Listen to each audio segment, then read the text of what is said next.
क्या आप चाहते हैं कि एक ही साधना से आपको सब कुछ मिल जाए? जी हाँ, आज मैं एक ऐसी साधना लेकर के आप लोगों के बीच में उपस्थित हुआ हूँ जिस केवल एक ही साधना से आपको सब कुछ प्राप्त हो सकता है, जिसमें आपको भोग भी मिलेंगे और जिसमें आपको मोक्ष भी मिलेगा। और जो मेरे मित्र भाई ऐसे हैं जो ज्योतिष का कार्य करते हैं या तंत्र का थोड़ा बहुत या बहुत ज़्यादा जो भी कुछ कार्य करते हैं, अगर आप चाहते हैं कि आपकी वाक शुद्धि भी हो जाए, जो भी आपने बोल दिया वो सत्य हो जाए, ऐसी साधना अगर आप करनी चाहते हैं तो आइए हमारे साथ वीडियो को में लेकर के आपको चलते हैं।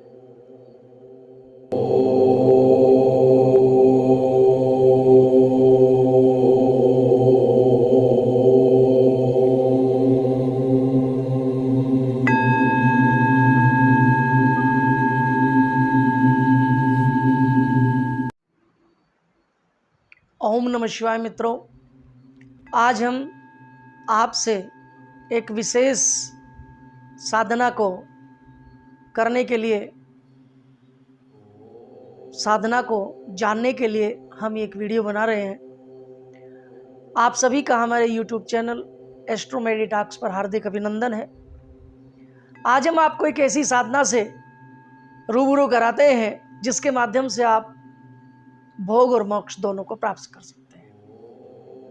आप चाहते हैं कि आप में वाक सिद्धि भी हो जाए, जो आपने बोल दिया वो सत्य होना शुरू हो जाए, ऐसी साधना के अगर आप चाहते हैं तो ये वीडियो आप ही के लिए है। करना क्या है?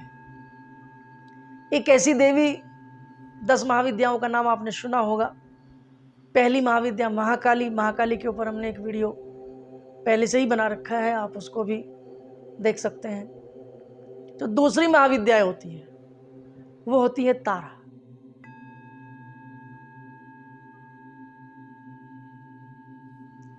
तारा क्या है? तारा का मतलब तारने वाले, जो मोक्ष को देने वाले हैं, भोग और मोक्ष दोनों को देने वाली है। कैसी है? नीला कलर जिसका है, नील वर्ण है और नील कमल के जैसे जिसके 3 नेत्र हैं, 4 भुजाएं हैं और चारों भुजाओं में कैंची, कपाल, कमल और खड़ग को धारण करती है, जो शव के ऊपर आरूढ़ है। ऐसी देवी जिसको हम तारा के नाम से जानते हैं। तारा देवी एक ऐसी देवी है जो आपको सब कुछ दे सकती है, शत्रु नाश से लेकर के भोग मोक्ष से लेकर के आपको हर चीज इससे प्राप्त हो जाएगी। इसका स्वरूप है नीलवर्ण की है और 3 स्वरूप इसके माने जाते हैं: तारा, एक जटा और नील सरस्वती। नील सरस्वती इसलिए है क्योंकि अगर इसकी साधना आपने ढंग से कर ली कि एक सामान्य सा व्यक्ति भी भगवान बृहस्पति के समान विद्वान हो जाता है, ऐसी इसकी साधना है। लेकिन इसकी साधना सात्विक साधना इसकी नहीं होती। इसकी साधना तो केवल और केवल तांत्रिक साधना है। लेकिन तांत्रिक साधना भी ऐसी हम आपसे चर्चा कर रहे हैं जिसको करने से आपको सब कुछ प्राप्त हो जाएगा। नील तारा जो है, या नील सरस्वती या उग्र तारा, बहुत सारे नामों से लोग इसे अलग अलग अक्षेत्रों में इसको बुलाते हैं, अक्षेत्रों में इसको पुकारा जाता है। 3 तरह की इनके स्वरूप हैं, तीनों की अलग अलग विधियां हैं और तीनों का अलग अलग ही कार्य है, लेकिन शक्ति सबकी एक की जैसी ही है। करती क्या है? शत्रुओं का नाश करना हो या अभिचार कर्म किसी ने कर दिया हो, जादू टोना भूत प्रेत तंत्र मंत्र की क्रिया किसी ने अगर आपके ऊपर कर दी हो तो उसको ये चुटकी बजाते ही हल कर देती है। दूसरी चीज, आपको अगर वाक सिद्धि चाहिए, कुछ लोग आपने देखे होंगे जो वो मुख से एक बार शब्द निकाल देते हैं, वो सारी चीजें उनकी पूरी हो जाती हैं, तो ये वाक सिद्धि को भी देने वाली है। ऐसी माँ है जो 4 भुजा वाली है। चारों भुजाओं में मैंने आपको बताया क्या क्या धारण करती है। मुंडमाल जिसके गले में है और व्याघ्र चरण को धारण करती है। ये एक ऐसी देवी है जिसका अगर आपने सही रूप से, सही गुरु के सानिध्य में बैठ करके या गुरु की आज्ञा से अगर आपने इसकी साधना एक बार जीवन में कर ली तो निश्चित रूप से आपको फिर किसी और साधना की करने की आवश्यकता नहीं रहती। इसकी साधना मुख्यतः शमशान में ही होती है। तारापीठ शमशान में ही स्थित है। वहाँ शमशान है, वहीं तारा देवी का पीठ है, स्थान है और सिद्धपीठ कहलाती है। और इसकी साधना सर्वप्रथम महर्षि वशिष्ठ ने की थी और वशिष्ठ जी ने सबसे पहले तो वेदोक्त मंत्रों से इसकी साधना की, लेकिन वो सफल नहीं हो सके। तो जब सफल नहीं हो सके तो अदृश्य शक्तियों ने उनको फिर संकेत किया कि आप इसकी साधना तांत्रिक पद्धति से ही करें। तब उन्होंने इसकी साधना शुरू की और इसकी साधना से ही फिर उन्होंने बहुत सारी चीज़ों को प्राप्त किया, बहुत सारी चीज़ों को उन्होंने आगे भी बताया।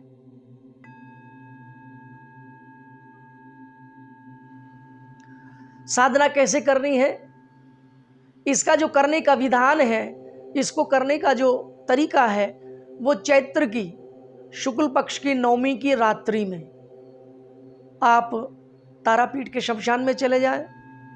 वहाँ नहीं जाने चाहते तो आपके गुरु जो भी आज्ञा करें, आपके आसपास कोई शमशान घाट हो, वहाँ रात्रि में आप चले जाएं। समय रात्रि 8 बजे से लेकर के रात्रि 12 बजे तक का है। इसमें आप इसकी साधना कर सकते हैं। साधना के लिए वही विधान है अपने गुरु का, गणेश जी का, नवग्रह मंडल का और सर्वतोभद्र आदि का विधिवत पूजन करें, गुरु की आज्ञा लें और गुरु की आज्ञा लेकर के इसकी साधना शुरू करते हैं। साधना में 21 दिन से लेकर के 40 दिन तक इसकी साधना हो सकती है। आसन कुशा का बिछा लें, उसके ऊपर एक कंबल लगा लें। कंबल काले रंग का हो या नीले रंग का हो या अनेक रंगों का हो, जिसमें विभिन्न तरह के रंग हो, तो ऐसा एक कंबल ले लें और उसके ऊपर बैठ कर के इसकी साधना को शुरू करें। साधना शुरू करते वक्त इसका एक ही है कि आप एकांत में ही रहें। जब तक आपकी साधना चलती है तब तक एकांतवास ही करें। एक समय भोजन करें और एक समय फलाहार रखें, या जो आपके गुरु की आज्ञा हो उस गुरु की आज्ञा से ही उन सब चीज़ों का पालन करें। और सबसे पहले इनका विनियोग, फिर ऋषि अन्यास, हृदय अन्यास और फिर विधिवत इसका मंत्र का आप जाप करें। मंत्र है स्त्रीम हुम ह्रीम हुम फट, ये इसका मंत्र है। इस मंत्र का आप कम से कम 3 माला, 5 माला, 7 माला, 11 माला, 21 माला या 31 माला, जो भी आपके गुरु आपको आज्ञा दें उतना आप इसको कर लीजिएगा।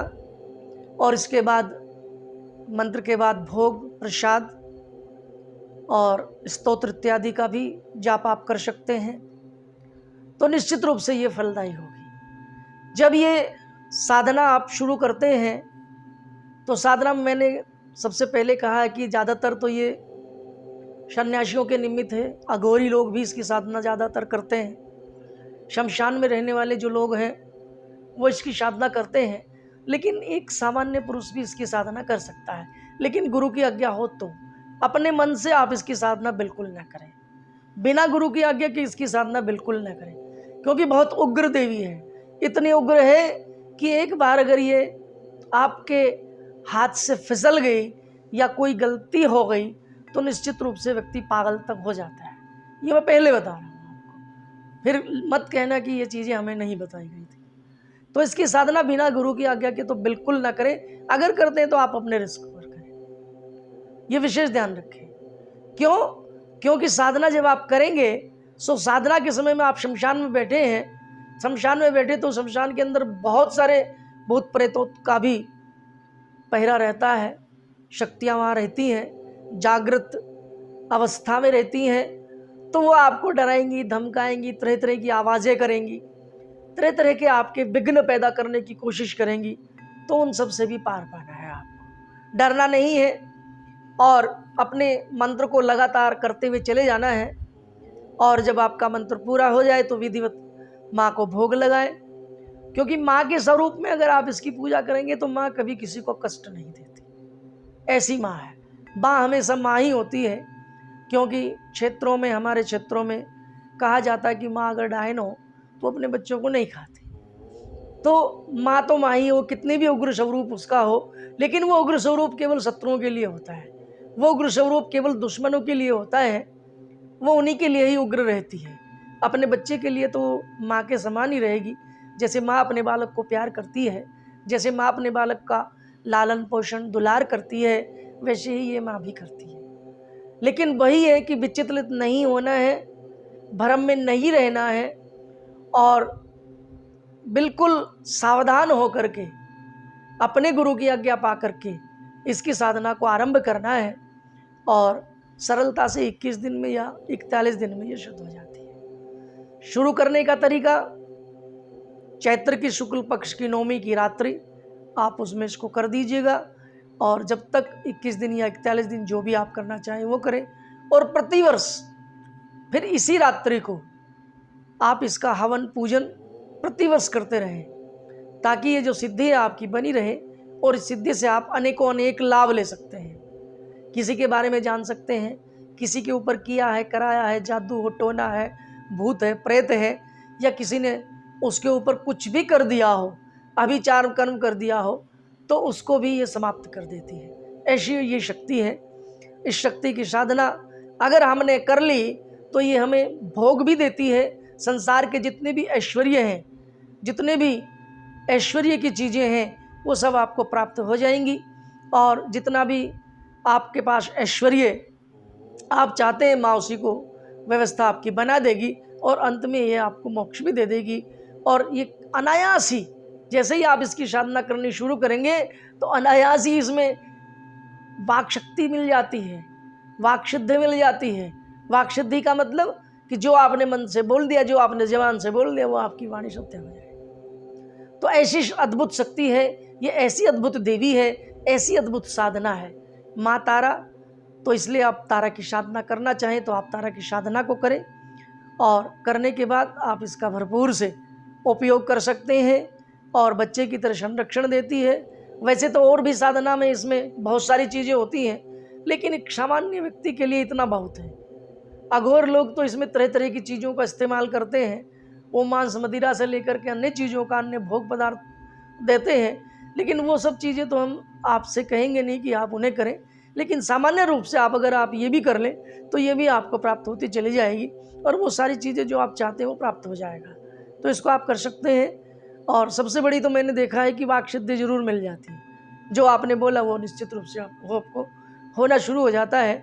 और एक पंडित के लिए या एक ज्योतिषी के लिए एक बहुत बड़ी बात हो जाती है। तो अगर आप ऐसी साधना करना चाहें तो आप करिए, और जब कभी हम इन साधना को कराएंगे तो हम इसकी सूचना अपने चैनल पर ज़रूर डालेंगे।